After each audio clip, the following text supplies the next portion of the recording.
பேச வாய்ப்பு தந்த மேலாள் அமைச்சர் அவர்கள் அழகாக சொன்னார்கள். எங்கள் கட்சிக்குட்பட்ட ஒரு நிறுவனத்தை ஆய்வு செய்ய செல்வதாக இருந்தாலும் தாவேக்காவின் முன்னனுமதி பெற்றுத்தான் செல்ல வேண்டும் என்கின்ற அளவுக்கு ஒரு விளம்பர வெறி தலைக்கேறி இருக்கக்கூடிய ஒரு காலகட்டத்தில், அப்படி ஒரு ஆட்சி நடந்து கொண்டிருக்கக்கூடிய ஒரு சூழ்நிலையில் முத்தமிழறிஞர் கலைஞர் அவர்களுடைய இந்த புகழுரைக்கும் பொதுக்கூட்டத்தில் எந்த டிவியில் நின்று கொண்டு அவர் கலர் கலராக வீடியோக்கள் எடுத்தாரோ, கலர் கலராக ரீல்ஸுகளை கொடுத்தாரோ, அந்த கலர் டிவியை முதலாக சாமானிய மக்களிடம் கொண்டு போய் சேர்த்த முத்தமிழறிஞர் கலைஞர் அவர்களுடைய சாதனையை புகழுரைக்கும் பொதுக்கூட்டம் இந்த கூட்டம். நான் ஆட்சிக்கு வந்த மறுநாளே அப்படின்னு சொல்லிட்டு திரும்ப திருச்சிக்கு போயிட்டு என்னால் முடிஞ்ச அளவுக்கு செஞ்சிருக்கிறேன் என்று பேசக்கூடிய இயலாதவர்களுக்கு மத்தியிலே சொன்ன வாக்குறுதியை சொன்னதைப் போலவே செய்து 7,000 கோடி விவசாயிகளுடைய கடனை தள்ளுபடி செய்த முத்தமிழறிஞர் கலைஞர் அவர்களுடைய புகழுரைக்கும் பொதுக்கூட்டத்திலே இன்றைக்கு பேசுவதற்கான ஒரு வாய்ப்பு. இப்ப என்ன பிரச்சனை அப்படின்னா, தலைவர் கலைஞர் அவர்களையும் பேச வேண்டும், அப்படியே இன்றைக்கு இருக்கக்கூடிய இன்ஸ்டா அரசன் 24ஆம் புலிகேசி அவர்களையும் பேச வேண்டும். ஆனா அது நமக்கு கட்டசி கிடையாது, நம்மளது கிடையாது அது அந்த டைலாக். ஆனா நம்ம டிஎம்கே ஐடிவிங்கு அதை யூஸ் பண்ண ஆரம்பிச்சிட்டாங்க. உள்ளபடியே அதனுடைய கிரெடிட்ஸ் எல்லாம் நம்ம டிடிவி தினகரன் கொடுத்துடணும். ரொம்ப அற்புதமா வடிவமைத்து கொடுத்தார் ஒரு பேரை, இன்ஸ்டா அரசன் 24ஆம் புலிகேசி. மாண்புமிகு இன்னைக்கு எப்படி இருக்குன்னா, இன்னைக்கு இவர்களுடைய ஆட்சி, ஏன்னா ஒரு பக்கம் தலைவர் கலைஞரை பேச வேண்டும், இன்னொரு பக்கம் இப்ப இவரையும் பேசணும்னா கம்பேர் பண்ணும்போதே கஷ்டமா இருக்கு. அது வேற வழி இல்லாம இன்னைக்கு நம்முடைய தலைவர் அவர்கள் கூட பல இடங்களில் சொல்லும்போது அது என்னப்பா நடிகர் கட்சி என்று சொல்வதற்கான காரணம், ஒரு அடிப்படை தகுதியற்றவர்கள் எல்லாம் இன்றைக்கு ஆட்சி கட்டிலே அமர்ந்து கொண்டு புதுக்கோட்டையிலே திருமயத்திலே கொஞ்சம் பேர் சரண்டர் ஆகிருக்கிறான். எனக்கு இந்த சைதாப்பேட் கோர்ட்டில் சரண்டர் கொடுத்த பழக்கம்லாம் இருக்கு, நிறைய சரண்டரில் கொஞ்சம் அனுபவம் இருக்கு வச்சுக்கிங்களேன். சைதாப்பேட் கோர்ட்டில் சைதாப்பேட்டில் சரி சைதாப்பேட்டுங்கிற கவனிக்கிறீங்க, அப்போ கரெக்டாக கவனிக்கிறீங்க, நல்லா வைக்க கசகசன்னு இருக்குது, பரவாயில்ல நல்லா கவனிச்சுட்டு இருக்கீங்க. திருமயத்தில் அவன் போய் சரண்டர் ஆயிருக்கான். சரண்டர் ஆகிட்ட பிறகு போலீஸ் கேட்டிருக்கான், யாரா நீங்கன்னு. இல்லை நாங்கள் ஒரு கொலையை பண்ணிட்டோம், ஒரு மாற்றுப்பாலினத்தவரை 3ஆம் பாலினத்தவரை ஒரு கொலை பண்ணிட்டோம் அப்படின்னு சொன்ன பிறகு, சரண்டர் ஆனவன் சொன்ன பிறகு தான் இவனுக்கு தெரிஞ்சிருக்குது அங்கே கொலையை நடந்திருக்குன்னு. ஆனால் அவன் வந்ததுக்கு முன்னாடி சரண்டர் ஆயிட்டான். இப்படி சட்டம் ஒழுங்கு சந்தி சிரிக்கிற ஒரு கேவலமான ஆட்சியை உலக வரலாற்றிலேயே 34 நாட்களில் நடத்தி காட்டிய ஒரு சாதனைக்காரர் தான் தமிழ்நாட்டினுடைய மாண்புமிகு துணை முதலமைச்சர் விஜய் அவர்கள். இவ்வளவு அலாட்டா திருமயம் நீங்க ஏன் துணை முதலமைச்சர் கேட்க மாட்டீங்களா? அப்பா, மாண்புமிகு முதலமைச்சர் ஓனர் யாரு? ஆட்சி உண்டு, மாப்பிள்ளை இவர் தான். இவர் போட்டிருக்கிற ட்ரெஸ் யாருது? ஆதவர்ஜுனா. அது என்ன? மாண்புமிகு துணை முதலமைச்சர் இன்ஸ்டா அரசன் 24ஆம் புலிகேசி விஜய் அவர்களே, இன்றைய தினம் இப்ப சமீபத்தில் கமிஷனர் ஆபீஸுக்கு ஒருத்தர் பேசினார், பார்த்திருப்பீங்கன்னு நினைக்கிறேன். டிஎம்கே ஐடிவிங்க முதற்கொண்டு எல்லாரும் போட்டாங்க, தப்பா போட்டாங்க, ரொம்ப டென்ஷனா பேசினார். அவர் பேரு ஜான் பிரிட்டோ. ரொம்ப டென்ஷனா பேசினார். தப்பா பேசுறாங்க, பொய் சொல்றாங்க, நான் இவ்வளவு பேருக்கு நோட்டீஸ் கொடுத்துருக்கிறோம், இவ்வளவு பேருக்கு புகார் கொடுக்க வந்திருக்கோம் கமிஷனர் ஆபீஸ்ல, என்னங்க அப்படி தப்பா சொல்லிட்டாங்க? இல்ல, போதைப் பொருள் கடத்தலில் சம்பந்தம் உள்ள ஜான் பிரிட்டோ நான் தான். ஆதவர்ஜுனா அவர்களுடைய மனைவியின் மாமா அல்லது அவருடைய மாமியாருடைய, எல்லாம் ஒண்ணு தானே, மனைவியின் மாமான்றதும் மாமியாருடைய அண்ணங்கிறது ஒண்ணு தானே. கொஞ்ச நேரத்தில் ஜெர்காயிட்டேன். நான் தான் என் பேர்ல. அப்ப அவர் சொல்றார், ஒரு பெரிய ட்ரக் டிராபிகிங் பண்ணிட்டு அந்த இடி கேஸ்ல வந்து ஒருத்தர் அப்ஸ்காண்டிங் ஆகி வெளிநாட்டில் இருக்கிறாரு. இடியுடைய பிரஸ் ரிலீஸ் சொல்லுது ஜான் பிரிட்டோன்னு ஒரு பேரை சொல்லுது. ஐயோ அது நான் இல்லைங்க, நான் வெறும் மணி லாண்டரிங் பண்ணி மாட்டினேன், லாட்டரி வித்து மணி லாண்டரிங் பண்ணி மாட்டினேன், ஆதவ் அர்ஜுனாவுடைய ஒய்ஃபுடைய மாமா ஜான் பிரிட்டோங்க அப்படிங்கிற. என்ன கொடூரம்! 910 கோடி சிக்கிம் என்ற மாநிலத்திற்கு மட்டும் ஏற்படுத்திய நஷ்டத்திற்காக ஆதவ் அர்ஜுனாவினுடைய மனைவி அவர்களுடைய தந்தை மாமனார் ஆதவர். நான் இது எதுக்கு நான் சொல்றேன், எவனோ ஒருவன் வந்தான், அவ்வளவு பின்புலத்தை ஆராய முடியல. ஜாஃபர் சாதிக்னு ஒருத்தன் வந்தான், ஒரு பொதுப்பு வாங்கிட்டு போயிட்டாப்ல. அவர் இப்போ வரைக்கும் பிரஸ் மீட் கொடுத்து பேசிட்டு இருக்காரு. இதுக்கும் கட்சிக்கு என்ன சம்பந்தங்க, நானே எந்த தப்பும் பண்ணலங்கன்னு. ஆனால் கொஞ்சம் கூட இரக்கமற்ற மீடியாக்கள் அன்றைக்கு திராவிட முன்னேற்ற கழகத்தை அதற்காக பழித்தது. ஆனால் இன்றைக்கு ஒருவர் ஆக்டிங் சீஃப் மினிஸ்டராக, இன்வெஸ்டிங் சீஃப் மினிஸ்டராக செயல்பட்டுக் கொண்டிருக்கிறார், முதலீட்டு அமைச்சராக செயல்பட்டுக் கொண்டிருக்கிறார். அவருடைய ஒட்டுமொத்த குடும்பமே தவறான முறையில் பணத்தை சேர்த்ததற்காக அமலாக்கத்துறையினுடைய வழக்குகளுக்குள் மாட்டிக்கொண்டு எங்களுடைய பாஸ்போர்ட் கொடுங்க, நாங்கள் வெளிநாட்டுக்கு சுத்திட்டு போனோம் என்று அவருடைய சொந்த மனைவி, அவருடைய மனைவி, அவருடைய குடும்பத்தினர் அத்தனை பேரும் இன்றைக்கு கேரளால வழக்கிலே கோர்ட்டில் நிற்கிறாங்க. சிக்கிமிலே அரசுக்கு 910 கோடி நஷ்டத்தை ஏற்படுத்திய வழக்கில் குற்றம் சாட்டப்பட்ட அதே மார்டின் ஆதவ் அர்ஜுனா பதவி ஏற்கக்கூடிய அரசின் பதவியேற்பு விழாவிலே under what capacity he was invited. 910 கோடி சிக்கிம் அரசுக்கு நஷ்டத்தை ஏற்படுத்தியதற்காக ஈடி வழக்குகளே மாட்டி இருக்கக்கூடிய முன்னாள் முதலமைச்சர் ஜெயலலிதா அவர்களால் முழுமையாக தடை செய்யப்பட்டு சிறையில் அடைக்கப்பட்ட ஒரு மனிதர் ஆதவ் அர்ஜுனாவுடைய மாமனார் என்கின்ற ஒற்றை கெபாசிட்டியை தவிர எப்படி அழைக்கப்பட்டார்? விஜய் அவர்களுடைய துணை முதலமைச்சர் அவர்களுடைய அந்த பதவியேற்பு விழாவிலே எப்படி அழைக்கப்பட்டார்? தமிழ்நாட்டினுடைய சட்டத்தை சந்தி சிரிக்க வைத்துவிட்டு, சட்டம் ஒழுங்கை சந்தி சிரிக்க வைத்துவிட்டு, போதை கலாச்சாரங்களை உள்ளே புகுக்க வைத்துவிட்டு, பெண்களுக்கான பாதுகாப்பை கேள்விக்குறியாக்கிவிட்டு, ஈடி மணி லாண்டரிங் போன்றவைகள் எல்லாம் பெருமையாக நாளைக்கு என்ன நடக்கும்? நாளைக்கு நம்மளும் ஈடி மணி லாண்டரிங்ல மாட்டின நபராக நாம் இருந்தாலும், அந்த குடும்பத்தில் பொண்ணெடுத்த நபராக நாம் இருந்தாலும், கொஞ்ச நாள் கழிச்சு நாமளும் அரசியல் நுழைஞ்சா ஆதவ் அர்ஜுனா மாதிரி ஆயிரலாம் என்கின்ற ஒரு தவறான முன்னுதாரணத்தை இந்த தமிழ் மக்களுக்கு காட்டியவர்கள் நீங்கள் அல்லவா? இவர்கள் எல்லாம் இன்றைக்கு நம்முடைய மக்கள் முதலமைச்சரை பார்த்து கேள்வி கேட்கிறார். அதான் கொடுமை. இவங்களுக்கு தலையும் புரியல, வாழும் புரியல. வெறும் இன்ஸ்டாகிராமிலே ரீல்ஸ் போட்டுக் கொண்டிருந்த ஒரு கும்பலை இன்றைக்கு தமிழ்நாட்டிற்குள் அழைத்து வந்து விட்டு, அதற்கென்று திட்டம் போட்டு இதை உள்ளே கொண்டு வந்து விட்டு, என்ன பேசுவதென்றே தெரியாமல், உன்னுடைய கோட்டை பத்தி யார் கேள்வி கேட்டார்? யாருமே கேள்வி கேட்கல. நியாயமா யாருமே கேள்வி கேட்கல. ஏன் நான் கோட்டு போடக்கூடாதா அப்படின்னு கேட்கிறாரு. எங்களுக்கு உனக்கு நீ கோட்டு போட்டது பிரச்சனை இல்லை, உனக்கு ஓட்டு போட்டதுதான் எங்களுக்கு பிரச்சனை. எங்க பிரச்சனை அதுதான். நாங்க எல்லா இடத்துலயும் இதுதான். ஒப்பாரியா? சத்தியமா ஒப்பாரிதான், மாற்று கருத்தே இல்ல. சத்தியமா ஒப்பாரிதான். மக்களே, யார் இருந்த இடத்தில் யாரை அமர வைத்தீர்கள்?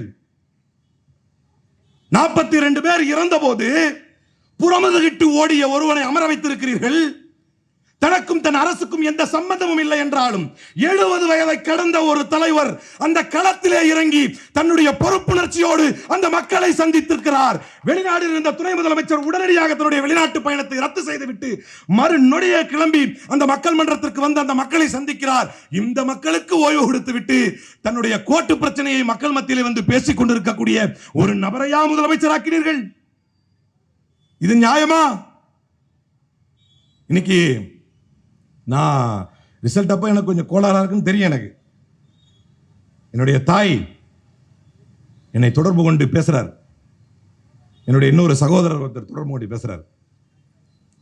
இத்தனைக்கும் அப்போ நான் வேற கட்சியில் இருக்கேன் அந்த டைமில். ஆனால் அது ஒரு விஷயம் என்னன்னா, ஜனநாயக சக்திகளும் மதசார்பற்ற சக்திகளும் திராவிட முன்னேற்ற கழகத்தை தவிர்த்து வேறொரு கட்சியை சிந்தித்தே பார்க்க முடியாத அளவிற்கு ஒரு பெரும் ட்ராக் ரெக்கார்டை உடைய கட்சி தான் திராவிட முன்னேற்ற கழகம் என்பது வரலாறு. எங்கம்மா எனக்கு ஃபோன் பண்றாங்க. ஃபோன் பண்ணி, என்னப்பா ட்ரெயிலிங்ல போய்கிட்டு இருக்கேன். அப்போ நான் எக்ஸாக்டா எங்க இருக்கேன்னா பிரான்ஸ் ஏர்போர்ட்ல இருக்கேன். அங்கிருந்து இறங்கி என்னோட இவர் வந்திருந்தார், X Pondicherry CM Narayanasamy sir வந்து அவர் ஃபேமிலி ஏதோ முடிச்சுட்டு வந்தார். ஏதாச்சும் அவரை பார்த்தேன். அவரை பார்த்துட்டு அப்படியே நாங்கள் கனெக்டிங்கில் வந்து யூஏல இறங்கியிருக்கோம். மீண்டும் எனக்கு சிக்னல் கிடைச்ச உடனே மீண்டும் என்னுடைய தாய் அழைக்கிறார். அவங்களுக்கும் அரசியலுக்கு எந்த சம்பந்தமும் கிடையாது. ஆனால் அவர் செய்த சாதனைகள், அவர் இந்த தமிழ்நாட்டு பெண்களுக்கு கொடுத்த சிறப்புகள், அடுத்து தேர்தலை காரணம் காட்டி இவர்கள் நிறுத்தி விடுவார்கள் என்பதற்காக உங்களுக்கு நான் முத்தாய்ப்பாக வைத்திருக்கும் 3000 ரூபாயை இப்போதே தருகிறேன் என்று சொன்ன நம்முடைய ஸ்டாலின் சாரை தோற்கடித்து வைத்து விட்டார்களே, தலைவர் தோற்று விட்டாரே என்று என்னுடைய தாய் எனக்கு தொடர்பு கொண்டு அழுத போது அவரை தேற்றுவதற்கு வார்த்தை இல்லாமல் திணறினேன். மக்களே, ஒரு சாதனை நாயகரை விட்டுவிட்டு தான் எதற்காக எழுதி கொடுத்தவன் ஆப்சென்ட் ஆகிவிட்டால் சட்டமன்றத்தில் கூட பேச தெரியாத ஒரு நபரை இன்றைக்கு நீங்கள் முதலமைச்சராக்கி வைத்திருக்கிறீர்கள்.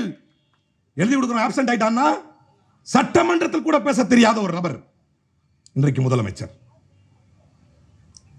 யார் இருந்த இடத்தில் இன்றைக்கு யாரை தேர்ந்தெடுத்து வைத்திருக்கிறீர்கள்? சிங்கப்பெண் அப்படின்னு ஒரு திட்டம் கொடுத்திருக்கிறார். கிட்டத்தட்ட 354 கோடி. அந்த திட்டத்தில் எல்லாம் நினைச்சுக்கிறாங்க ஏதோ ஒரு திட்டம் செஞ்சிருக்காரு அப்படின்னு. உண்மை என்னன்னா அது ஒரு SSF. இப்ப புரியுற மாதிரி சொல்லணும்னா, லோக்கல் போலீஸுக்கு வந்து பெண்கள் சம்பந்தப்பட்ட ஒரு குற்றத்தை ஒருத்தவங்க கம்ப்ளைண்ட் பண்றாங்கன்னா, ஆக்சுவலி ஸ்பீக்கிங் இன் ரியல் டைம் சினாரியோ என்ன ஆகும்னா, இதை நீங்க இப்ப சிங்கப்பெண் கொண்டு போங்க அப்படின்னு கொண்டு போனா, சிங்கப்பெண் அந்த ஃபோர்ஸ் இருக்குல்ல SSFக்கு வந்து 0 ஜூரிஸ்டிக்ஷன், 0 இன்வெஸ்டிகேட்டிவ் அத்தாரிட்டி. அவங்க இன்வெஸ்டிகேட்டும் பண்ண முடியாது, எஃப்ஐஆரும் போட முடியாது, நோ ஜூரிஸ்டிக்ஷன் ஸ்டாண்டிங். அவங்க எதுவுமே செய்ய முடியாது. அவங்க பார்த்து விசாரிச்சுட்டு திரும்ப ஸ்டேஷனுக்கே அனுப்புவாங்க. இது எதுக்கு? இது பருத்தி மூட குடோன்லேயே இருக்கலாமே, இதுக்கு எதுக்கு இது மாதிரி ஒரு சிங்கப்பெண் திட்டம்? அனுப்பிச்சிருவாங்க. ஆனால் இதற்கு 354 கோடி 270 பெட்ரோல் யூனிட்ஸ். வெறும் ஸ்டிக்கர் மட்டுமல்ல, மக்கள் மூளைகளை மழுங்கடிக்கக்கூடிய. நேற்று வந்து ஒரு புக்கு படித்தேன், 48 லாஸ் ஆஃப் பவர் அப்படின்னு. அதில் ஒரு பாயிண்ட் போட்டிருக்கா, 48 லாஸ் ஆஃப் பவர் அப்படின்னு. அதில் ஒரு முக்கியமான பாயிண்ட் போட்டிருக்கா. என்ன போட்டிருக்கான்னா, பெஸ்ட் சீட்டிங் இஸ் டைவர்ட்டிங் அப்படிங்கிறான். Best seating is diverting. சிறந்த ஏமாற்றுதல் என்னது? மடைமாற்றுதல். மக்களை வேற ஏதாவது பேசவை. ஒரு கிறுக்கம் பேசி வச்சிருக்கிறான், மேகதாது அணையை கட்டுறதுக்கு கன்ஃபார்ம் பண்றதுக்காக Karnataka CM, if I am not wrong, prime மினிஸ்டரை பார்த்துட்டாரு, ஹோம் மினிஸ்டரை பார்த்துட்டாரு, எல்லாரையும் பார்த்துட்டாரு. போய் நியாயமா ஒரு சிஎம் என்ன பண்ணியிருக்கணும்? கவுண்டரா இவரும் போய் பார்த்து பேசணும், அதை கட்டக்கூடாது அப்படின்னு சொல்லணும், அது விவசாயிகளுக்கு பாதிப்பு ஏற்படுதுன்னு சொல்லணும். மாறாக இவர் வந்து ஒரு ரோட் ஷோ பண்றார், அங்க ஒரு கும்பல் நிக்குது. அதை இந்த இன்ஸ்டா அரசனின் அடிவரடிகள் போடுறாங்க. அவர் சும்மா போயிட்டு இருக்காரு நினைச்சிட்டியா? போடுறான். அவர் சும்மா போயிட்டு இருக்காரு நினைச்சிட்டியா? தான் ஸ்ட்ரென்த் என்னன்னு டிகே சிவகுமார் காட்டிட்டு இருக்காரு.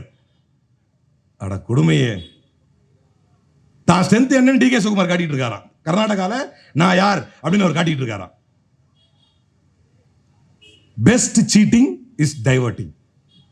இந்த மக்களுடைய சிந்தனையை, இந்த மனங்களை மழுங்கடித்து மடைமாற்றக்கூடிய வேலையைத்தான் இன்றைக்கு துணை முதலமைச்சர் விஜய் செய்து கொண்டிருக்கிறார்.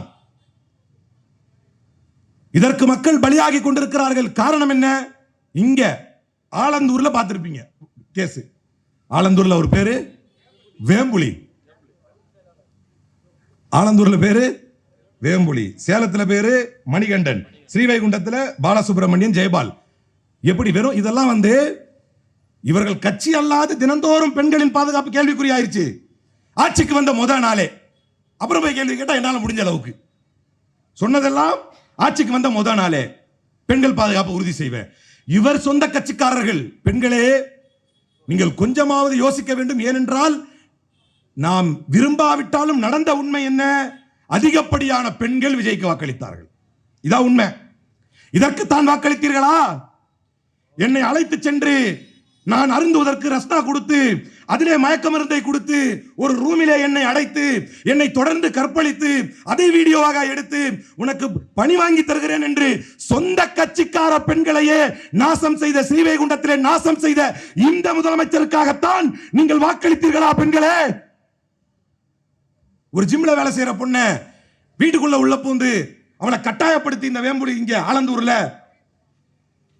ஒரு கட்சிக்காரன், அதே தமிழக வெற்றிக் கழக கட்சிக்காரன் பெண்களை நாசம் செய்வதற்காகவும் அவர்களை கற்பழிப்பதற்காகவும் எங்களுக்கு மேல எங்க அண்ணன் இருக்கிறாரு, அவர் எல்லாத்தையும் பாத்துக்குவாரு, எங்களுக்கு மேல எங்க எம்எல்ஏ இருக்கிறாரு, அவரெல்லாம் நீங்க டச் பண்ண முடியாது, எங்க எம்எல்ஏ சரவணன் இருக்கிறாரு, அவரை தாண்டி நீங்க எங்களை தொட முடியாது என்று இந்த ஆட்சியை அதிகாரத்தை பயன்படுத்தி பெண்களின் பாதுகாப்பை கேள்விக்குறியாக்கி பெண்களை கற்பழித்து அவர்களை மிரட்டி 50 பெண்களுக்கு மேலான தரவுகளை தேக்கி வைத்துக் கொண்டு நாங்கள் எல்லாம் தமிழக வெற்றி கழகத்தினர் எங்களை யாரும் தொட முடியாது என்று சொல்வதற்குத்தான் பெண்களே நீங்கள் இத்தனை பேர் சேர்ந்து இவர்களை ஆட்சிக்கு கொண்டு வந்தீர்களா?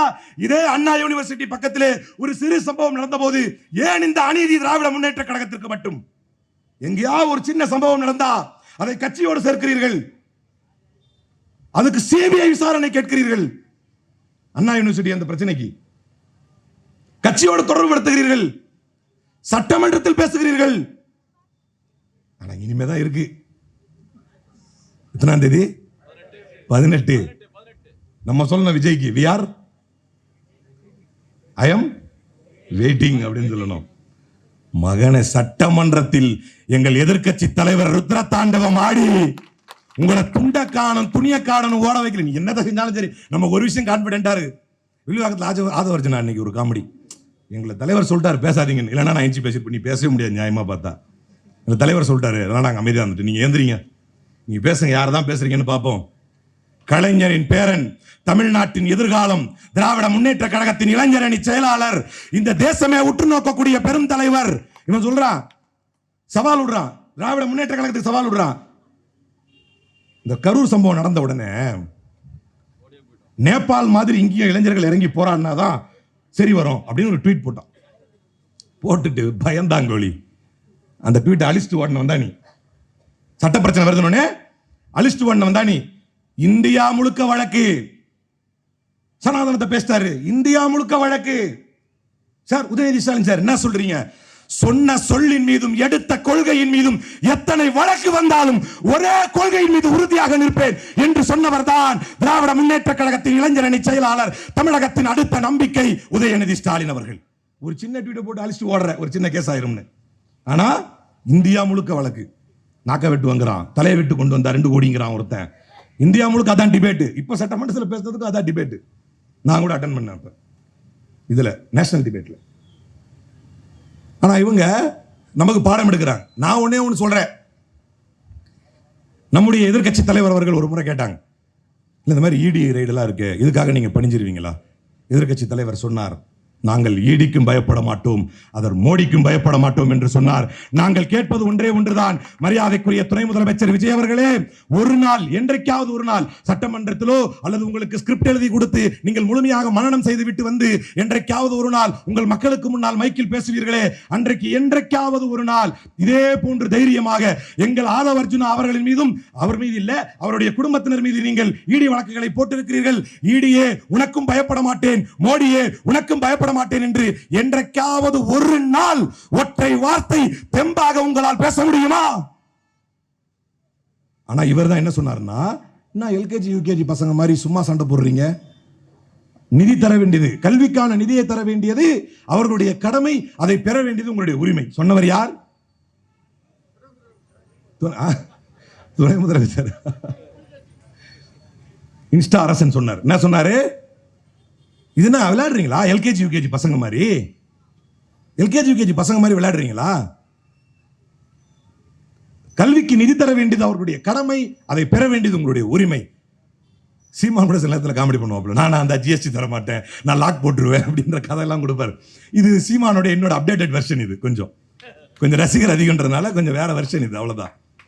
ஆகாத கதையெல்லாம் பொழுவிட்டு இருந்தார். இன்னைக்கு போயிட்டு முன்ன உட்காந்துருக்க நித்தி ஆயோக்ல கஜானாவை தொடச்சி வச்சுட்டு போயிருக்க பெண்ணர் அங்க போய் சொல்றாரு, இந்தியாவுடைய 2ஆம் பெரிய பொருளாதாரம் யார்? நீங்க 30 நாள்ல உருவாக்குனதா? நீங்க 30 நாள்ல உருவாக்குன பொருளாதாரமா அது? எது உண்மை? அப்ப இப்ப எல்கேஜி யூகேஜி இப்ப யாரை பார்த்து சொன்னார் இவரு? எல்கேஜி யூகேஜி மாதிரி போட்டுக்கிட்டு இருக்கீங்கன்னு. 2000 கோடி அல்ல, 10,000 கோடியை நீங்கள் தராவிட்டாலும் I will never compromise in the future of the student of Tamil Nadu. தமிழ்நாட்டு மக்கள் மாணவர்களுடைய எதிர்காலத்தோடு சமரசம் செய்து கொள்ள மாட்டான் இந்த ஸ்டாலின். அதற்கு நீங்கள் 10,000 கோடியை முடக்கினாலும் சமரசம் செய்து கொள்ள மாட்டான் இந்த ஸ்டாலின் என்று சொன்ன அந்த முதலமைச்சர் இருந்த இடத்தில் தான் நீங்க எல்கேஜி யூகேஜி சண்டை. நீங்க என்ன பேச போறீங்க? சுமூகமா பேசி வாங்கிடலான்னு முடிவுக்கு வந்திருக்கிறேன். மக்கள் உங்களை பார்த்து சிரிக்கிறார்கள். எங்களுக்கு நேரம் இல்லை. அடுத்த காமெடி, எங்களுக்கு நேரம் இல்லை. பொன்ராஜுக்கு வழக்கு போடுறதுக்கு நேரம் இருக்கு. மாரிதாஸ் அரெஸ்ட் பண்ணி கூட்டு போறதுக்கு நேரம் இருக்கு.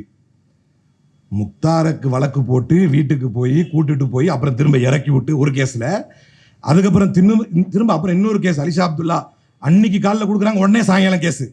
ஏன் உங்க பல்லவி விஷத்தை கக்குறாங்களே? ஆகாத ஒரு செய்தி, பொய். ஒரு எம்எல்ஏவாக இருப்பதற்கு அடிப்படை தகுதியற்றவர்கள். இப்ப கொஞ்சம் பிடிச்சிட்டாங்களே, யார் திமுக பிடிச்சிட்டாங்களா கரண்ட் கட் பண்றது? ஆக அறிவியலில் அடிப்படை அறிவு இருக்கிறவங்க கூட இந்த கதையை ஏற்றுக்கொள்ள மாட்டான். திமுக கரண்ட் பீஸை கட் பண்ணிட்டா, அதனால கரண்ட் போயிடுச்சு. மக்கள் அதையும் உள் வாங்கி அடுத்த கேள்வி கேட்டாங்க. அவன் புடிங்கிட்டே போனா கூட அவன் கையில இருந்து புடுங்கிற போது ஆர்எஸ் பாரி சார் வேற ஒன்று சொன்னார்ல, அவன் புடிங்கிட்டு இருந்தா நீ என்ன புடிங்கிட்டு இருந்தார்? நான் சொல்ல, அவர் வார்த்தை, சரியா? அவன் பண்ணிட்டு இருந்தா நீ என்னடா பண்ணிட்டு இருந்த அப்படின்னாரு. எங்க விட்ட எனக்கு ஞாபகம் இருக்கானா? எனக்கு ஞாபகம் இருக்கு. சும்மா உங்களை கேட்குறேன், கவனிச்சுட்டு இருக்கீங்களான்னு. எங்க விட்ட? பல்லவி.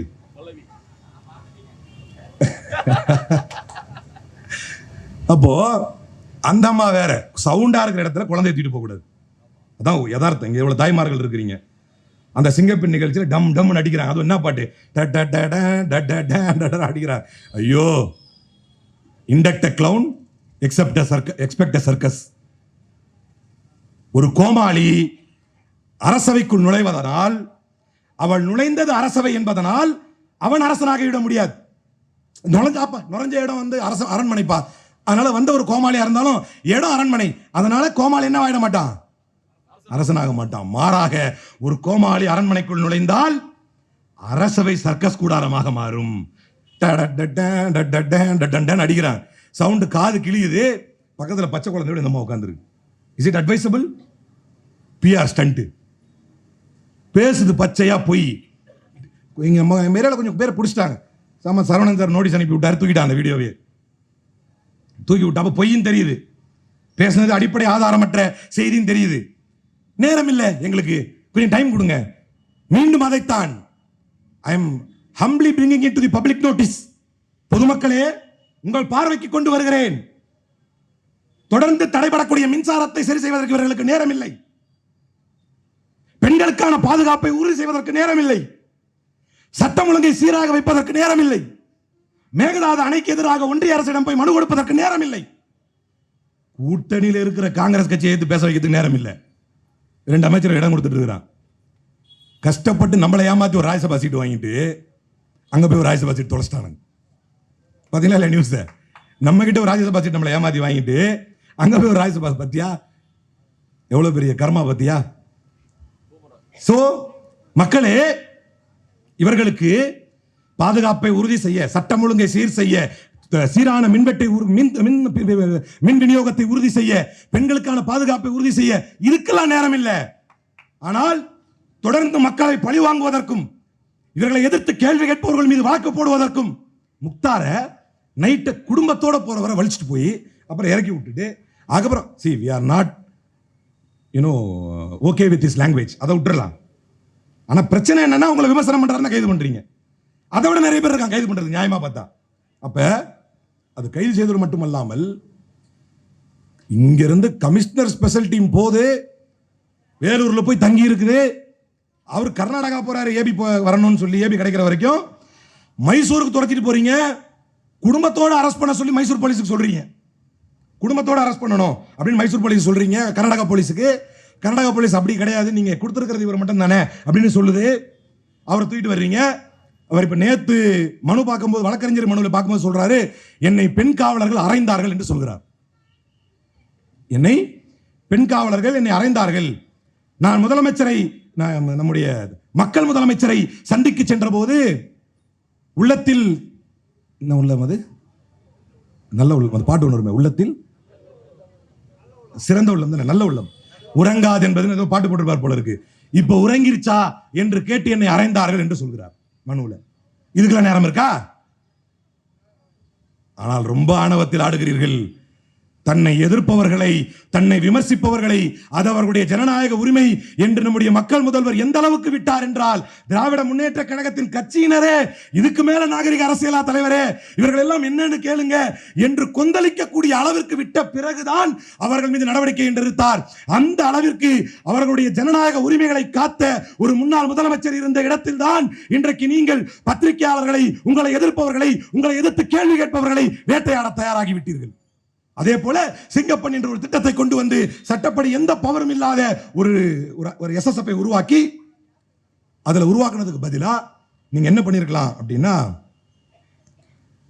இங்க ஒவ்வொரு டிஸ்ட்ரிக்ட் யூனிட்லயும் எவிடன்ஸை கலெக்ட் பண்ற குவாலிட்டிக்கு அதை செலவு பண்ணிருக்கலாம். 354 கோடி ஏற்கனவே இருக்கிற எஸ்எஸ்எஃப் இருக்கு, CWNSC இருக்குது, crime against women and children, CWSC already இருக்கு. அதை என்ஹான்ஸ் பண்றதுக்கு இந்த 354 கோடி செலவு பண்ணிருக்கலாம். மாறாக இன்னைக்கு ஒரு பத்திரிகையில பேட்டி கொடுத்துருக்காரு பாத்தீங்களா, இந்த சிங்கப்பெண் வரக்கூடிய போலீஸ் எல்லாம் வெறி கொண்டு சுத்துறாங்க, ரீல்ஸ் வெறியில தப்பி தவறி நான் மாட்டிருப்பேங்கிறார். நான் தப்பே பண்ணல. ஆட்டோக்காரர் ஒருத்தர் பாத்தீங்களா, ஒரு ஆட்டோக்காரர் ஒருத்தர், நான் தப்பே பண்ணல, நீங்க வா, நீ தப்பு பண்ணிட்ட, நீ தப்பு என்ன பிடிச்சி வலிச்சாங்க, நல்ல வேலை நான் ஆதாரமா காட்டி தப்பிச்சிட்டேன். ரீல்ஸ் வெறியாகி போயிருக்குது. நீங்க எல்லாம் கொஞ்சம் உசாரா இருந்துங்க ஆம்பளைங்க எல்லாம். சிங்கப்பெண் தான் ஒரு 10 அடி தள்ளி நிட்டுக்குங்க.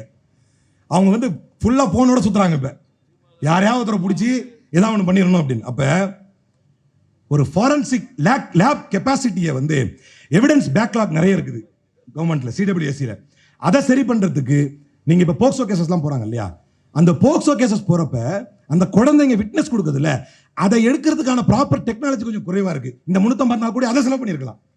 இதெல்லாம் நீங்க என்ஹான்ஸ் பண்ணி மிகச்சரியாக இதை கொண்டு வந்திருக்கலாம். ஆனால் இதையெல்லாம் கோட்டை விட்டு சம்பந்தமே இல்லாமல், எந்த அதிகாரமும் இல்லாமல் ஒரு அமைப்பை உருவாக்கி அதில் ஒரு ஸ்டிக்கரை ஒட்டி, இதுக்குன்னு வடநாட்டில் ஒரு 4 பேர் இருக்காங்க ஜிங்ஸா அடிக்கிறதுக்கு. இந்தியாவிலேயே முதல் முறையாக பாத்தீங்களா இல்லையா, இந்தியாவிலேயே முதல் முறையாக ட்ரோன் வசதி கொண்டு பேட்ரோலிங், இந்தியாவிலேயே முதல் முறையாக. அது அவங்க சொன்னது கூட பிரச்சனை இல்லை, வடநாட்டு ஊடகங்கள் பரப்புறாங்க இந்தியாவிலேயே முதல் முறையாக என்று பொய் செய்திகளை. அப்ப லாஸ்ட் பட் நாட் லீஸ்ட், இன்றைக்கு ஒரு செய்தி தமிழ்நாடு முழுக்க பரவி வருகிறது. அதில் மிக முக்கியமானது என்ன அப்படின்னா, விஜய் தன்னை நம்பி வந்தவர்களுக்கு அமைச்சரவையில் இடம் கொடுத்து விட்டார், திராவிட முன்னேற்ற கழகம் இடம் தரவில்லை சொல்றானா இல்லையா? நீங்க இருந்திருந்தா நீங்க கொடுத்துருப்பீங்களா அப்படின்னு கேட்கிறான். நான் என்ன கேட்கிறேன், ஃபர்ஸ்ட் 2 பக்கத்துக்கு வர்றேன். விஜய் அவர்கள் ஒரு மேடையில் அறிவிச்சார். என்ன சொன்னாரு? நம்மள நம்பியும் கொஞ்சம் பேர் வருவாங்க இல்லையா சொன்னார்ல, அவங்களுக்கும் நம்ம அதிகாரத்தில் பங்கு தரணும் இல்லையா? அது யாருக்கு? தேர்தல் முடிஞ்சு திமுக கூட நின்று ஜெயிச்சு வந்தவங்களுக்கா? அது யாருக்கு? உங்க கூட கூட்டணியில் நிற்கிறவங்களுக்கு. விஜய் அவர்களோடு கூட்டணியில் நின்றவர்கள் தான் தமிழக மக்கள் ஜனநாயக கட்சின்னு ஒரு கட்சி இருக்கு, அவர் கூட்டணியில் வந்து நின்றார், அவர் தோத்துட்டார். மனிதநேய ஜனநாயக கட்சின்னு இன்னொரு ரைவல் பிரிவு ஆர்வன் ஒருத்தர் இருக்கார், அவர் நின்றார், அவரும் தோத்துட்டார். இந்த ஒருத்தர் ஜெயிச்சிருக்காருல மதுரை மத்தியில, தொப்பிப்பட்ட பாய் ஒருத்தர், முஸ்தபா உதயநிதி ஸ்டாலின் சொல்றாருன்னு நம்மளும் சொல்லுவோம், சனாதனம் ஒழிக்கப்பட வேண்டும். கிடைக்கும், அந்த அமைச்சர் பதவி கிடைக்காம போயிடுச்சு. உதயநிதி சொல்றாரு, நம்மளும் சொல்லுவோம், பயங்கர பேக்லாஷ். உடனே கட்சி அறிவிக்குது, எங்களுக்கு அதுக்கு சம்பந்தம் இல்லை அப்படின்னு. சரி, பாயிண்ட் வருவோம்.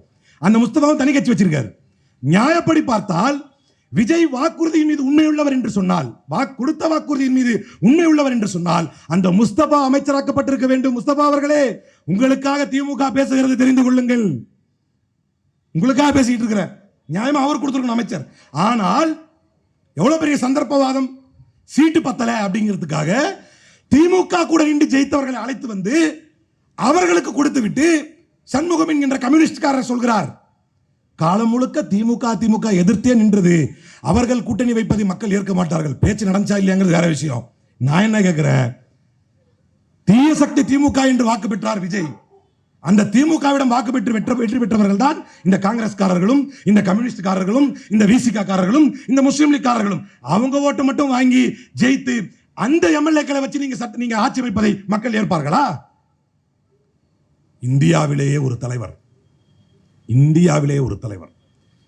இப்படி ஒரு கண்ணியத்திற்கும் கட்டுப்பாட்டிற்கும் ஒழுக்கத்திற்கும் நேர்மைக்கும் இப்படி ஒரு தலைவர், பரந்த மனப்பான்மைக்கும் ஒரு தலைவர்.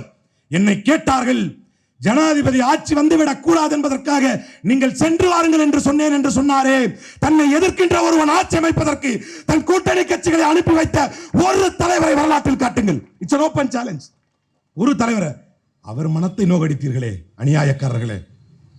வெளியிருந்த ஆதரவு நாங்க அவர்கள் அமைச்சரவையில் இடம்பெற்றார்கள். என்ன காரணம் தெரியல. அவர் மனதை நோகடித்தீர்களே. மக்கள் பார்க்கிறார்கள். ஒரு சோஃபா உங்களுக்கு வந்தது என்பதற்காக மக்கள் பார்க்கிறார்கள். எந்த மக்கள் பிரச்சனைக்கும் குரல் கொடுக்காமல் தாவேகா கட்சிக்காரனே 3 சம்பவத்தில் ஈடுபட்டிருக்கிறான் பெண்களுக்கு எதிராக. விடுதலை சிறுத்தைகள் குரல் எழுப்பவில்லை. திருமாவளவன் கண்டனத்தை பதிவு செய்யவில்லை. கம்யூனிஸ்டுகள் குரல், இதே கம்யூனிஸ்ட்கார சண்முகம் சொன்னார், ஒரு 6 மாசம் தரட்டுமே. நேத்து சொல்றார், ஒரே கரண்ட் கட்டா இருக்கு அப்படின்னு. எங்களுக்கு பாடம் எடுத்தீங்க, 6 மாசம் பேசாதீங்கன்னு. உங்களுக்கு கஷ்டம் ரொம்ப தெரியுது, ஏன்னா கரண்ட் கட்டு உங்களை பாதிக்குது. அப்ப பெண்களுக்கு எதிரான எந்த குற்றத்துக்கும் நீங்கள் வாய் திறக்கவில்லை. லாஸ்ட் பட் நாட் லீஸ்ட், நேற்றும் இருக்கிறோம், இன்றும் இருக்கிறோம், நாளையும் இருப்போம் என்று சொன்னீர்களே கண்ணியமிகு காயிதே மில்லத்தின் வாரிசுகளே, எங்கு போனீர்கள்?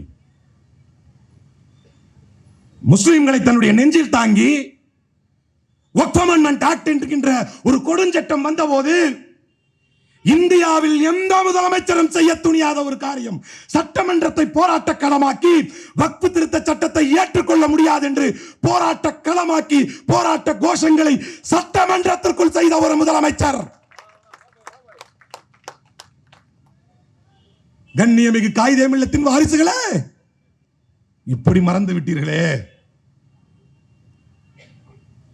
சிஏஏ, என்பிஆர், என்ஆர்சி என்று இந்தியாவை கொந்தளித்துக் கொண்டிருந்த போது வண்ணாரப்பேட்டையில் முஸ்லிம் பெண்கள் ஷாஹின்பாக் போராட்டத்தை நடத்தி கொண்டிருந்த போது எதிர்க்கட்சி தலைவராக இருந்தவர் களத்திற்கு சென்றார். முஸ்லிம் சகோதரிகளே, என் தாய்மார்களே, நீங்கள் கவலைப்படாதீர்கள். அடுத்து அமைவது கழக ஆட்சிதான். நான் முதலமைச்சரானவுடன் உங்களுக்கு இந்த சிஏஏ, என்பிஆர், என்ஆர்சியை எதிர்த்து தீர்மானம் நிறைவேற்றுவேன் என்று சொன்னார். ஒரு உண்மையான ஆண்மகன் சொன்ன வாக்குறுதியை நிறைவேற்றி காட்டி முஸ்லிம் சமூகத்து பெருநம்பிக்கையை பெற்ற ஒரு தலைவராக முத்துவேல் கருணாநிதி ஸ்டாலின் என்கின்ற அந்த மக்கள் முதல்வரை மறந்துவிட்டு சென்றீர்களே. இந்த சமூகம் உங்களை மன்னிக்குமா? நேற்றும் இருக்கிறோம், இன்றும் இருக்கிறோம், நாளையும் இருப்போம் என்று சொன்னீர்களே, ஏன் சென்றீர்கள்? எதற்காக சென்றீர்கள்? Is he a proven leader when it comes about safeguarding democracy and secularism? ஒரு தலைவர் சொன்ன வாக்குறுதியின் மீது நிற்கின்ற ஒரு தலைவர். திருப்பரங்குன்றம் மலை பிரச்சனை நீதிபதி தீர்ப்பில் சொல்கிறார், அந்த தரப்புக்கும் பிரச்சனை இல்லை, இந்த தரப்புக்கும் பிரச்சனை அவரே தீர்ப்பில் சொல்றார். தர்கா கமிட்டி இஸ் ஆல்சோ பிரச்சனை இல்லைங்கிறார். கோயில் நிர்வாகமும் பிரச்சனை இல்லைங்கிறார். அவரே சொல்கிறார், we have already lost most of portion due to invasion. பிரச்சனையை தூண்டுறார். ஏற்கனவே நிறைய பேர் அபகரிச்சிட்டாங்க, அதனால இந்த இடத்துக்கு போய் தான் விளக்கேற்றணுங்கிறார். நம்முடைய மக்கள் முதல்வரை மக்கள் சொன்னார்கள், அவர் நிதானமானவர், பொறுமையானவர், சாஃப்டானவர், ஹார்ஷா டிசிஷன் எடுக்க மாட்டாங்க. இந்தியாவே திரும்பி பார்த்தது. ஒரு நீதிமன்ற உத்தரவை நிறைவேற்றுவதற்கு சிஐஎஸ்எஃப் படைசூழ ஒருவன் திரண்டு வருகிறான். முதலமைச்சரின் வார்த்தைகளை கலெக்டரும் கமிஷனரும் பேசுகிறார்கள். we are not afraid of the consequences. இந்த முத்துவேல் கருணாநிதி ஸ்டாலின் என்கின்ற இந்த தலைமகன் இருக்கும் வரை இந்த மண்ணில் மத கலவரத்தை தூண்ட துடிக்கும் எவனாக இருந்தாலும் அவனுக்கு எதிராக நான் களமாடுவேன். அதற்கு எதிராக வரக்கூடிய எந்த பின்விளைவையும் சந்திக்க தயார் என்று இந்தியாவில் முதுகெலும்புள்ள ஒரு தலைவர் சொன்னாரே. யாருக்காக சொன்னார்? யாருக்காக சொன்னார்? இந்த முஸ்லிம் சமூகத்துக்காக இல்லையா? வேணா ரீலோகேட் பண்ணிக்கங்க. யாரை பார்த்து சொன்னா? எச் ராஜா. இது இன்னொரு அயோத்தி. வார்த்தை என்ன? இன்னொரு அயோத்தி. எதை பார்த்து சொன்னார்? நம்முடைய உள்ளத்தில் நின்றாரே, நமக்காக நின்றாரே, நம் பின்னால் நின்றாரே, நம்மில் ஒருவராக நின்றாரே. நேற்றும் இருக்கிறோம், இன்றும் இருக்கிறோம், நாளையும் இருப்போம் என்றீர்களே. சரி போனீங்களே, உருப்படியா ஒண்ணு செஞ்சீங்களா? நீங்க போன உடனே ஒரு பிரச்சனை வந்தது. Exactly in the eve of Bakrid, cow and calves, slaughtering cow and calves. மாடுகளையும் கன்றுகளையும் பக்ரீதிலும் வெட்டக்கூடாது, வேற எந்த நாளிலும் வெட்டக்கூடாது, டெசிக்னேட்டட் ஸ்பாட்ல தான் வெட்டணும். அதுக்கு ஏத்த நீங்க இதை செஞ்சீங்களா இல்லையா அப்படிங்கிற கம்ப்ளைண்ட்ஸ் கால் நான் கொடுப்பேன் அடுத்த நாள், நீங்க என்ன வந்து காட்டணும் அப்படிங்கிறார். தமிழ்நாடே பதட்டத்தில் இருக்குது. விஜய் தான் பொதுவாக வாயிலிருந்து சூபிங்கம் துப்ப மாட்டாரு, வாயில் எதை ஒதுக்கி வச்சிருப்பார், வாயை திறக்க மாட்டாரு. ஆதவ அர்ஜுனாக்கு எதுவும் சொல்ல வராது சம்பந்தமா. நேற்றும் இருக்கிறோம், இன்றும் இருக்கிறோம், நாளையும் இருப்போம் என்று சொல்லிவிட்டு அதை உதறி தள்ளிவிட்டு உங்களுக்கு தோளோடு தோள் நின்று தோழனாக உறுதுணையாக ஒரு மிகப்பெரிய நண்பராக நின்ற ஒரு தலைவரை விட்டுவிட்டு சென்றீர்களே. என்ன அமைச்சரவை வாங்கினீர்கள்? சிறுபான்மை நலத்துறை வாங்கினீர்கள். We were expecting least response from you. என்ன எதிர்பார்த்தோம்? ஒரு தீர்ப்பு இப்ப வந்திருக்குது. முஸ்லிம் சமுதாயம் பேனிக்காக வேணாம், ஏன்னா நாளைக்கு பக்ரீத். முஸ்லிம் சமுதாயம் பேனிக்காக வேணாம், உங்களுக்காக அரசு ஒன்று இருக்குது, நீங்க கவலைப்படாதீங்க, அது என்னன்னு நாங்க பார்க்கிறோம். இது சொன்னா பிரச்சனையா? உங்களை அந்த அளவுக்குலாம் எதிர்பார்க்கல. எந்த அளவுக்கு? எந்த அளவுக்கு? We are not afraid of consequences. திருப்பரங்குன்றத்தில் முடிவெடுக்கிறதுலாம் பெரிய விஷயம், அவ்வளோக்கெல்லாம் எதிர்பார்க்கல. ஒரு தீர்ப்பு வந்திருக்கு, குழப்பமா இருக்குது, ஆர்பிட்ரரியா இருக்குது, பயப்படாதீங்க, அதை கூட சொல்லலைங்க. இவர்களிடத்துல சென்றீர்கள். திருப்பரங்குன்றத்தில் உங்க ஸ்டாண்ட் என்னன்னு கேட்கிறாங்க சிடிஆர் நிர்மல்குமார். 2 வருஷத்துக்கு முன்னாடி என்ன ஸ்டாண்டோ அதான் ஸ்டாண்ட். ஐயா வாயத்துறன்னு சொல்ல மாட்டீங்களா? பிரச்சனை என்ன? நீதிமன்றத்தின் தீர்ப்பு என்ன? அந்த தீர்ப்பை ஏற்கிறீர்களா எதிர்க்கிறீர்களா? அதை சொல்வதற்கு திராணியற்ற ஒரு அரசிடம் கூட்டணி வைத்து விட்டு நாளைக்கு பக்ரீத் என்ன செய்யறதுன்னு தெரியாம முழிக்கிறான். உத்தரமேரூர்ல இருந்து எனக்கு கால் வருது, 80 மாடு வச்சிருக்கிறோம், பிடிச்சிட்டு போயிட்டான். இங்க இன்ஸ்டாலையும் ட்விட்டர்லையும் போட்டுட்டே இருக்கான். ஒரு பிரச்சனையும் இல்ல, ஒரு பிரச்சனையும் இல்ல. ஏன்டா எங்களுக்கு தானே கால் வருது, நீங்க செய்ய மாட்டீங்க, மக்களுக்கு தெரியும். இங்க இருந்து கால் வருது, அதெல்லாம் பண்றதுல பிரச்சனையாவது. வீட்டுக்குள்ள வச்சிருக்கிற மாடை பிடிச்சிட்டு போறான். சாவகாசமா பாய் பக்ரீத் எல்லாம் முடிச்சுட்டு, ஆடு மாடெல்லாம் அவர் சாப்பிட்டு முடிச்சுட்டு, வீட்டில் உப்பு கண்டெல்லாம் காய போட்டு மறுநாள் வந்து பிரஸ் மீட் கொடுக்குறாரு. நாங்கள் அப்பீல் போறோம். அப்பீல் போறதுக்கு அலிம் புகாரே போதுமே, நீ எதுக்கு அப்பீல் போறதுக்கு? ஒரு வக்கீல் போதுமே, நீ என்ன அப்பீல் போறது? அப்பீல் நாங்களே போய்க்கோமே. we are already there on track. Night பூரா அந்த தீர்ப்பை படிச்சு படிச்சு பைத்தியம் ஆயிட்டேன். திரும்ப இங்க இருந்து இப்படி படி, அப்படியே இப்படி படி, என்ன இருக்கு தெளிவா தெரியணும்ல. அப்பீல் போறதுக்கு நாங்க போதுமே, அரசு என்ன செய்யும்? ஒன்னும் தெரியல, ரெஸ்பான்ஸ் இல்லை. அப்படி என்றால் இனி வரக்கூடிய காலங்கள், இதெல்லாம் நான் சொல்லிட்டு இருக்கிறது வெறும் 35 நாள்ல நடந்தது. இதுக்கு அப்படியே 100 மடங்கு காத்திருக்கு இன்னும் ஒரு வருஷத்துக்கு. அது அப்படியே 500 மடங்கு இருக்குது 5 வருஷத்துக்கு. அது வரைக்கும் தாங்க நினைக்கிறீங்க? இல்ல அப்படிலாம் நம்ம சொன்னோம்னு வைங்களேன், திமுக காரர்கள் விரும்புகிறார்கள், இது ஜனநாயகத்துக்கு அழகில்லை. அவன் ஒருத்தன் ஜனநாயக படுகொலை பண்ணிட்டு இருக்கிறான், அவனை கண்டிச்சு கேட்க மாட்டேங்கிறாங்க. இன்னைக்கு தலைவர் சொன்ன மாதிரி நம்மலாம் ஷாப்பிங் போனா பொருள் வாங்குவோம், விஜய் ஷாப்பிங் போனா அதிமுக எம்எல்ஏ வாங்குவாரு. தூர்ந்த சக்தி கிட்ட இருந்து போய் எம்எல்ஏ வாங்கிட்டு வர அளவுக்கு நீங்க காஞ்சி போயிருக்கீங்களான்னு கேட்கிறாரு. நீங்க என்ன காய்ந்த சக்தியா அப்படின்னு. அவங்க பண்ற எந்த அநியாயத்தையும் கேட்க மாட்டேங்கிறான். காங்கிரஸ் ஒரு வாக்குறுதி கொடுத்தாங்க, கூட்டணியில் போனாங்க, ஞாபகம் இருக்கா? நாங்க அது விஜய் கேட்டாரான்னு தெரியல, இவங்களா வாலண்டரியா போயிட்டு ஒரு லெட்டர் நாங்க விஜய்கிட்ட சொல்லிட்டோம். சொல்லிட்டீங்களா? நாங்களே சொல்லிட்டோம். ஏத்துக்கிட்டது என்கிட்ட சொல்லிட்டாரு, ஏத்துக்கிட்டேன். என்னன்னு, கம்யூனல் போர்சஸ் கிட்ட நாங்க போக மாட்டேன்னு விஜய் சொல்லிட்டாரு. சொல்லிட்டாரா? அதாவது கம்யூனல் போர்சஸ்னா யாரு? பாஜக கூட்டணியில் என்டிஏ. அவர் பேர் என்ன? டிடிவி அண்ணனுடைய கட்சிக்காரரு காமராஜ். அவர் எதுல நின்று ஜெயிச்சாரு? என்டிஏல தான் நின்று ஜெயிச்சாரு. அன்னைக்கு சாயங்காலமே ஒரு பேட்டி கொடுத்தாரு, நான் என்டிஏல தான் இருக்கிறேன்னு. வெட்கம் மானம் சூடு சொரணம் இருக்கிற காங்கிரஸ் கூட்டணி விட்டு வெளியே இருக்க வேண்டும். ஏன்னா கூட்டணி என்ன சொன்னீங்க? கம்யூனல் போர்சஸோட ஆதரவு கேட்க மாட்டாரு அப்படின்னு சொன்னீங்க. கேட்டாரா இல்லையா? எந்த அளவுக்கு கேட்டிருக்காருன்னா யாருக்கும் தெரியாம கார்ல உட்காந்து கேட்டிருக்காரு. அந்த வீடியோ வெளியிட்டது யாரு? அவங்களே, டிடிவி இல்ல, அவங்க கட்சிக்காரங்களே. நாங்க யார்? அவர் தான் கையெழுத்து போட்டார், பாருங்க வெளியிட்டான். அப்ப ஒரு அடிப்படை நியாயம் இல்லாமல் ஒரு ஆட்சி செய்து கொண்டிருக்கிறார். ஒரு பக்கம் போறாரு, அதிமுக உடைக்கிறார், எல்லாரையும் பார்க்கிறார். கழுத தேஞ்சு போன சீமான் கட்சி கூட போய் சீமான கூட போய் பார்த்துட்டாரு. 2% 3% சீமான கூட பார்த்துட்டாரு. எடப்பாடி நேய பாவம் பண்ணாரு, அவரை பார்க்கல. மாறாக யாரை பார்த்தாரு? சிவி சண்முகத்தை பார்த்தார், வேலுமணியை பார்த்தார். இது நியாயமா? விஜய் அனைத்து ஜனநாயக படுகொலையும் செய்கிறார். அதை கேள்வி கேட்க எந்த கூட்டணி கட்சிக்கும் துப்பில்லை. பேசும்போது தலைவர் சொல்கிறார், 6 மாதம் விமர்சிக்க மாட்டோம் என்று சொன்னோம். போற போக்க பார்த்தா அது 3 மாசம் தாங்காதுன்னா என்ன அர்த்தம்? 3 மாசத்துக்கு கூட விமர்சிக்க வர வேண்டியது இருக்கும் அர்த்தம். ஸ்டாலின் சொல்வது சரியில்லை, 6 மாதம் கூட தாங்காது என்கிறார் இந்த ஆட்சி, இது ஜனநாயகத்தை அழகில்லை. ஏயா ஒருத்தன் broad daylight massacre of democracy கொடுத்த எந்த வாக்குறுதியும் நிறைவேற்றாமல் பட்டப்பகலில் ஜனநாயக படுகொலை செய்து கொண்டிருக்கிறான். அதை தட்டி கேட்பதற்கு கம்யூனிஸ்டுகளுக்கும் வீரபாண்டி சொன்னார் பாருங்க, அழகான விஷயம். முடிச்சிடறேன் அதானே, பார்த்தீங்களா எங்க விட்டேன்? அது சொல்லி முடிச்சிடுறேன். வீரபாண்டி சொன்னார், கனி இருப்ப காய் கவர்ந்துட்டு, இதுக்கு மேல கேட்காதீங்க. யாரு கனி யார் காய் யார்? அப்ப என்ன பிரச்சனை? நம்ம எதுக்கு அதை சொல்லிக்கிட்டு? கேட்டா கம்யூனிஸ்டுகள் நாங்கள் உண்டியல் தூக்கும், நமக்கு அதெல்லாம் தெரியாது. யார் கனி யார் காய்?